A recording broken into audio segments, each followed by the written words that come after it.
لیکن پاکستان کو اس وقت جس طرح چالاکی سے پاگل بنایا گیا ہے، میں تو یہی ورڈ یوز کروں گی، سمپل اور پبلک فرینڈلی، کہ ایک جانب جنگ چھیڑ کر اسے دوسری جانب بھی انگیج کر دیا، اور ہم ہر طرح سے اس وقت ایک مشکل سچویشن میں موجود ہیں.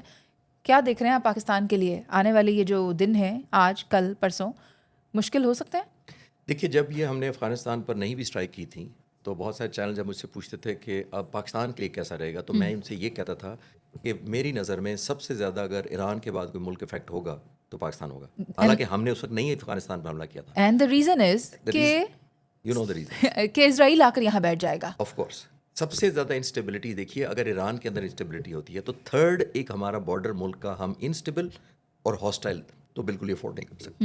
اور یہاں رجیم چینج کا مطلب یہی ہے کہ ایسی حکومت آئے گی، ظاہر ہے، جو پرو پاکستان نہیں ہوگی، اور پرو پاکستان نہیں ہوگی، اور شاید ان کا تو یہ بھی پلان ہوگا کہ ایران کو کسی طرح ڈیوائڈ کر دیں. وہاں کردش ہیں، وہاں قازق ہے، بہت ساری قومیں بستی ہیں، اور ترکش اوبویسلی خود ایرانین بھی ہیں.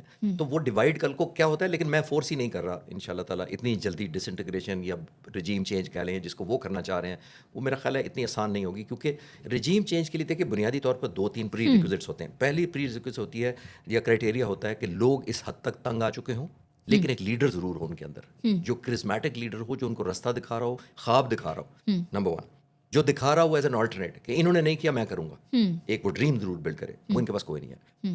جو رضا شاہ پہلوی کے بیٹے ہیں وہ 19 سال کی عمر کے گئے ہوئے ہیں باہر، 45-47 سال ہو گئے باہر ہیں، ان کے فٹ پرنٹ کوئی نہیں ہے، ان کی پارٹی کوئی نہیں ہے، ان کی لیگیسی کوئی نہیں ہے، ان کی کنیکٹیوٹی کوئی نہیں ہے. لوگوں مگر امریکہ ان کو لانا چاہتا ہے لیکن صرف یوز کرنے کی حد تک میرا خیال ہے. لیکن وہی تو کیا اس نے ہمیشہ اپنی مرضی کا بندہ بٹھانا چاہتا لیکن ہے. وہ بھی نان اسٹارٹر ہے منیز. دیکھیے وہ نان اسٹارٹر کیوں ہے کہ شاہ کے بیٹے اعلان کیا کرتے ہیں کہ اگر میں پاور آیا تو میں اسرائیل کو تسلیم کر لوں گا.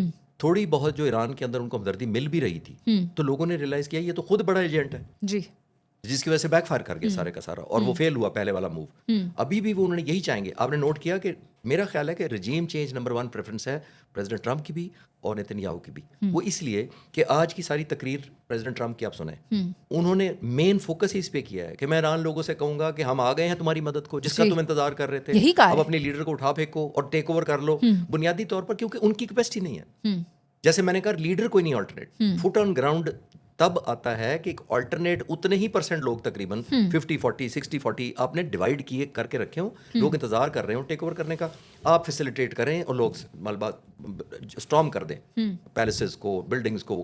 وہ کرنے کی کیپیسٹی کے لیے لیڈر ہی کوئی نہیں ہے. آلموسٹ 45 سال ہو گئے یا نہیں بننے دیا گیا، واٹ ایور ان کی جو پولیٹیکل سچویشن ہے. پاسداران انقلاب کا ایک انفلوئنس بھی ہے، ایک رسپیکٹ بھی ہے. تو یہ پریزیڈنٹ ٹرمپ کا میرا خیال ہے چوائس ہی نہیں ہے. وہ چاہیں گے کہ ٹیک اوور کر لیں لوگ، لیکن میرا نہیں خیال اتنی آسانی سے ہوگی.